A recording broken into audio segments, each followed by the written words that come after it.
आज हम लोग पाठ 6 पढ़ेंगे और पाठ का नाम है संस्कृत भाषा। संस्कृत भाषा सभी भाषाओं में प्राचीनतम भाषा है और माना जाता है कि जितनी भी भाषाएं हैं वे सारी संस्कृत भाषा से ही निकली हैं। तो इसका उद्गम, सारी भाषाओं का उद्गम संस्कृत ही है। संस्कृत देववाणी है, देवों की वाणी है, पवित्र है। जितने भी शास्त्र, जितने भी ग्रंथ, वेद इत्यादि सारे संस्कृत में लिखे गए हैं। हमारे उपनिषद, आरण्यक, ब्राह्मण, चार वेद, सूत्र, पुराण इत्यादि सारे ही संस्कृत भाषा में लिखे गए हैं। तो संस्कृत भाषा हमारी प्राचीनतम साहित्य जिस भाषा में लिखा गया है उसका नाम संस्कृत भाषा देववाणी या सुर भारती है। भारती मतलब वाणी, सुर मतलब देव, देव की वाणी या सुर भारती। तो यह देवों की वाणी कही गई है। हम जो भी मंत्र पढ़ते हैं, कहा जाता है कि भगवान संस्कृत भाषा सुनकर बहुत खुश होते हैं। मन से जप कीजिए या मुख से बोलिए, संस्कृत का में मंत्रों का जाप कीजिए तो ये बहुत प्रसन्न होते हैं भगवान प्रभु हमारे। संस्कृत की समस्त परिष्कृत भाषाओं में, संसार की समस्त परिष्कृत भाषाओं में संस्कृत ही प्राचीनतम है। ये पृष्ठ संख्या 19 है मेरे हिसाब से। आप लोगों के पास पुस्तक है धर्म शिक्षा की, तो कौन सा ये है पृष्ठ संख्या? हाँ, 19 है। तो संस्कृत का मौलिक अर्थ है संस्कार की गई भाषा। संस्कृत का मौलिक अर्थ है संस्कार की गई भाषा। अच्छा, इसके पहले भी कुछ वाक्य रह गए। संस्कृत बोलने और लिखने वालों ने संस्कृति तथा सभ्यता का निर्माण किया है। भारत की आधुनिक भाषाएं संस्कृत भाषा से ही निकली हैं। अब हमारे जितने भी लैंग्वेज है उसमें करीब करीब सभी लैंग्वेज में, सभी भाषाओं में संस्कृत के शब्द हैं। खास करके दक्षिण भारतीय भाषा में बहुत सारे शब्द संस्कृत से लिए गए हैं। हमारे रीजनल भाषा, हमारे जो प्रांतीय भाषाएं हैं उसमें भी संस्कृत भाषा के शब्द ग्रहण किए गए हैं। और हिंदी में तो तत्सम भाषा परिष्कृत भाषा ही है। कोई भी भारतीय भाषा, उड़िया, बंगाली, कन्नड़, तमिल, ये सारी भाषाएं जो भी हैं सब में संस्कृत के शब्द निहित हैं। जैसे उड़िया में कदड़ी बोलते हैं केला को, तो संस्कृत में उसे कदली फलम बोलते हैं। पायसम बोलते हैं दक्षिण भाषा में खीर को। अच्छा, उड़िया में ही क्षीर बोलते हैं दूध को। दूध को संस्कृत में क्षीर भी बोला जाता है। तो इस तरह से देखते हैं कि सारे जितने भी हमारी भारतीय भाषा हैं उनमें संस्कृत शब्द हैं और उनका प्रयोग होता है। तो संस्कृत का मौलिक अर्थ है संस्कार की गई भाषा। संस्कार की गई मतलब सजाई गई, बढ़ने वाली भाषा, सजाई गई भाषा। भाषा के अर्थ में संस्कृत का प्रयोग वाल्मीकि रामायण में पहल मिलता है। जब भाषा का सर्वसाधारण में प्रचार कम होने लगा और पाली तथा प्राकृत भाषाएं बोलचाल की भाषाएं बन गई, तब जान पड़ता है विद्वानों ने प्राकृत भाषा से भेद दिखलाने के लिए इसका नाम संस्कृत भाषा दे दिया। संस्कृत शब्द कैसे बना है? सम जोड़ कृत, सम उपसर्ग पूर्वक क्री धातु अक्त प्रत्यय, सम जोड़ कृत संस्कृत, म का अनुस्वार हो गया और आधा स का आगम हो गया तो संस्कृत शब्द बन गया। सम जोड़ के अच्छे से किया गया, अच्छे से संस्कार की गई भाषा, उसे ही संस्कृत बोलते हैं। अब आगे, संस्कृत और भारतवासियों का माता और पुत्र का संबंध है। संस्कृत भाषा सारी भाषाओं से प्राचीन है, अतएव संस्कृत अन्य भाषाओं की जननी है। इस भाषा में समान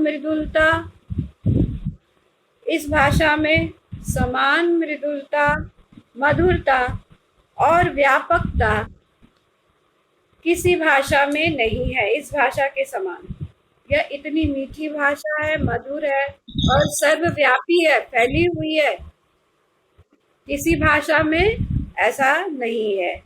भारत की समस्त भाषाओं का स्रोत मतलब उद्गम वहां से निकली है। संस्कृत भाषा से ही सारी भाषाओं का उद्गम हुआ है। तो स्रोत संस्कृत, मधुरता और व्यापकता किसी भारत की समस्त भाषाओं का स्रोत संस्कृत ही है। और संस्कृत के भंडार से ही विभिन्न भाषाओं के शब्द निकले हैं और निकलते जा रहे हैं। अब जैसे भोजपुरी में ही लोकना शब्द बोला जाता है और लोक शब्द इसका अर्थ होता है अब लोक्य देखकर संस्कृत में। उसी तरह से कृपन का प्रयोग भोजपुरी में होता है और कृपन का अर्थ होता है कंजूस। तो बहुत सारे शब्द सभी लैंग्वेज में जितने भी हैं उसमें संस्कृत से शब्द लिए गए हैं। यहाँ तक कि अंग्रेजी भाषा में संस्कृत का प्रयोग है। जैसे ते संस्कृत में दे, युवाम यूयम, तो ये सब संस्कृत में यू हो गया, तो इंग्लिश में यू हो गया। तो देखने में दिखता है कि अनेक नियर इंग्लिश में होता है निकट, और संस्कृत में भी नियर होता है, निकट होता है। ऐसे बहुत सारे शब्द हैं जो अंग्रेजी में भी संस्कृत भाषा से लिए गए हैं। संस्कृत के भंडार से ही विभिन्न भाषाओं के शब्द निकले हैं और निकलते जा रहे हैं। समस्त प्राचीन साहित्य, वेद, ब्राह्मण, उपनिषद, दर्शन, धार्मिक ग्रंथ और इतिहास आदि संस्कृत में लिखे गए हैं। अपने अस्तित्व की रक्षा के लिए संस्कृत का ज्ञान होना बहुत आवश्यक है। विदेशी भाषाओं का मूल यदि खोजा जाए तो संस्कृत ही मिलेगी। जर्मन में भी संस्कृत का प्रयोग है। जर्मन भाषा संस्कृत ग्रंथों में छिपा हुआ, और फारसी, उर्दू में भी संस्कृत के कुछ शब्द लिए गए हैं। संस्कृत ग्रंथों में छिपा हुआ ज्ञान विज्ञान हम आर्यों के प्रमाद से लुप्त होता जा रहा है। हम भारतीय अपने अहंकार में इतने लिप्त हो गए हैं कि संस्कृत की अवहेलना कर रहे हैं, जबकि हमारा सारा ज्ञान, वेद, सब कुछ संस्कृत भाषा में लिखा गया, और हम अपने ही ज्ञान की अवहेलना कर रहे हैं, उससे निरपेक्ष हो गए हैं और हम इसका तिरस्कार कर रहे हैं। अपनी ही भाषाओं का हम तिरस्कार कर रहे हैं। विदेशी लोग हमारी इस संस्कृत कोश के ज्ञान विज्ञान खोज कर अपना लेवल लगाते जा रहे हैं। हमारे ही शास्त्रों से ज्ञान लेकर विभिन्न चीजों का निर्माण करते हैं, शोध करते हैं और अपना लेवल लगा देते हैं, अर्थात उसे पेटेंट बना देते हैं कि यह इस देश का बना हुआ है, इस देश के इस व्यक्ति के द्वारा बना हुआ है, जबकि सब ज्ञान हमारे संस्कृत के धर्म ग्रंथों में, वेद में है। सारे लोग यहाँ से चुरा करके, यहाँ के ज्ञान को चुरा करके, उसके सारा निचोड़ ले करके और नई नई चीजों का शोध कर रहे हैं, का खोज कर रहे हैं, निर्माण कर रहे हैं, और कहते हैं कि ये हमारी बुद्धि का है, हमारे देश का है, हमारे देश का खोज है। ये अपना नाम दे डालते हैं। हम अभागे लोग इस आयातित ज्ञान को पाकर अपने को धन्य समझने लगते हैं। समझ गए? हम सोचते हैं कि वाह, यह इम्पोर्टेड है, ये बात बहुत सही है। और उसको हम पा करके अपने को धन्य, हम आलसी हो गए, हम आलस से भर गए। भारत के अन्य मतों का ज्ञान भी संस्कृत में सुरक्षित है। जैनियों तथा बौद्धों के मूल ग्रंथ भले ही प्राकृत और पाली भाषा में हो, किंतु उनके वस्तु विषय की सुरक्षा इन ग्रंथों के संस्कृत रूपांतर ने ही की है, एवं उनमें जो कुछ है वह पहले से ही संस्कृत में था।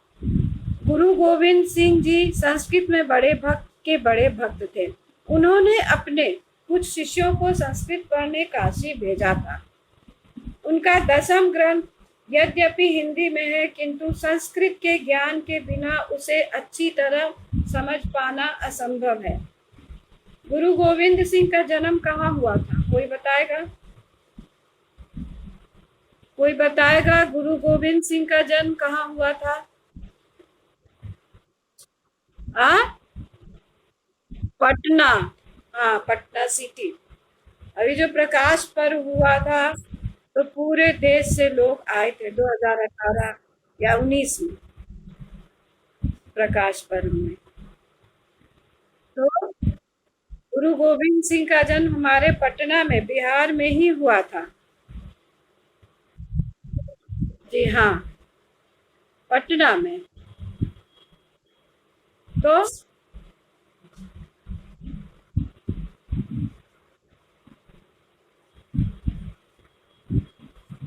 गुरु गोविंद सिंह जी का जो 10वां ग्रंथ था वह हिंदी में है यद्यपि, परंतु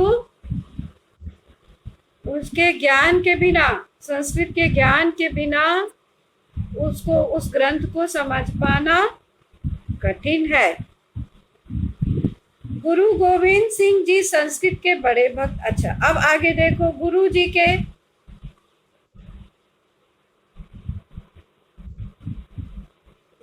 के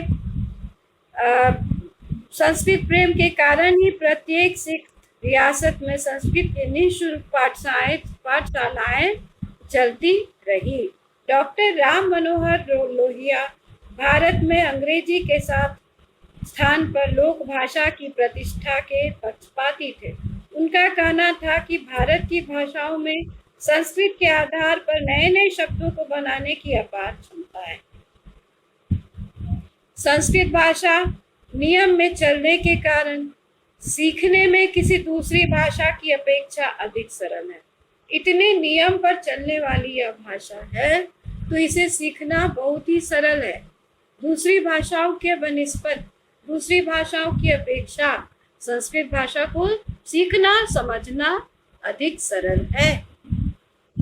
इसकी सरलता, सरसता और भावों के आदान प्रदान की क्षमता से भयभीत अंग्रेजी के गुलामों ने संस्कृत की कठिनता का झूठा प्रचार करके जनता को इससे दूर रखना चाहा।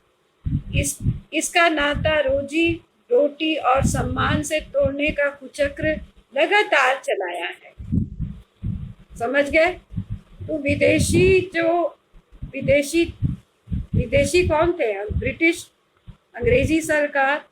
उन्होंने यह भ्रांति फैलाई कि संस्कृत बहुत कठिन भाषा है और इसे समझना और समझाना बहुत ही कठिन है, जिसके कारण हमारे बीच यह एक धारणा बन गई कि संस्कृत भाषा बहुत ही कठिन है, न इसे समझा जा सकता है, न बोला जा सकता है और न ही पढ़ा जा सकता है। ठीक है? संस्कृत जानने वालों को विश्व भर की विशेषता भारत की किसी भी भाषा को सीखने में दूसरों की अपेक्षा कम समय लगता है। इसके कारण व्याकरण और अनुवाद का शिक्षण बुद्धि को वह दिशा प्रदान है जिससे छात्र का गणित तथा विज्ञान के विषयों में प्रवेश सुगम हो जाता है।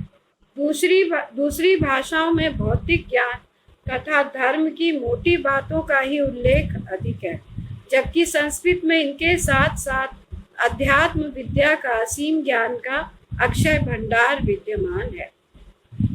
महात्मा गांधी अपने संस्कृत के अध्यापक पांडे जी का आजीवन आभार मानते रहे, क्योंकि उस संस्कृत के सहारे ही वे गीता जैसे ग्रंथों के रस का आनंद ले पाए। उन्हें अधिक संस्कृत न पढ़ पाने का पछतावा रहा। उनकी दृष्टि में किसी भी हिंदू बालक को संस्कृत ज्ञान से वंचित नहीं रहना चाहिए। अर्थात हमारे राष्ट्र के जो भी बच्चे हैं, जो भी नागरिक है, जो भी लोग हैं, जो भी जनता है, उन्हें संस्कृत जरूर पढ़ना चाहिए, क्योंकि जितने भी शास्त्र हैं वो ज्ञान से भरे हुए हैं और संस्कृत के ज्ञान के बिना उसको जानना बहुत कठिन है। वैद्यक में चरक, सुश्रुत और वाग्भट जैसे और नीति शास्त्र में कौटिल्य के अर्थशास्त्र जैसे ग्रंथ दूसरी भाषाओं में नहीं है। वाल्मीकि, वेदव्यास, कालिदास, बाण भट्ट, भर्तृहरि जैसे कवि भी इन अन्य भाषाओं में दुर्लभ है। ज्योतिष, तंत्र शास्त्र एवं कर्म कांड पर मानो संस्कृत का ही एकमात्र अधिकार है।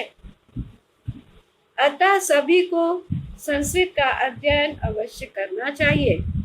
यदि किन्हीं विशेषताओं के कारण हम विद्यालय में संस्कृत विषय को न ले पाए तो घर पर स्वयं अथवा किसी की सहायता से संस्कृत का अध्ययन अवश्य करना चाहिए। और हम आज तुम लोगों को यह तुम्हारे लिए कितनी सुविधा है कि तुम्हें संस्कृत पढ़ना है। तुम्हारे विद्यालय में संस्कृत विषय पाठ्यक्रम में जुड़ा हुआ है, आवश्यक है। क्लास 8 तक तो निश्चित ही पढ़ना है, तो संस्कृत का ज्ञान तुम लोग को भी पर्याप्त हो जाता है। अतः सभी को संस्कृत का अध्ययन अवश्य करना चाहिए। यदि किन्हीं तो इसके बारे में ये कहा गया है कि अगर तुम्हें विद्यालय में संस्कृत की शिक्षा न मिल पा रही हो तो तुम इसे अपने घर पर ही कोई व्यवस्था कर लो संस्कृत पढ़ने की। संस्कृत केवल हिंदुओं की भाषा है या संस्कृत साहित्य केवल हिंदू साहित्य है, ऐसा कहना गलत होगा।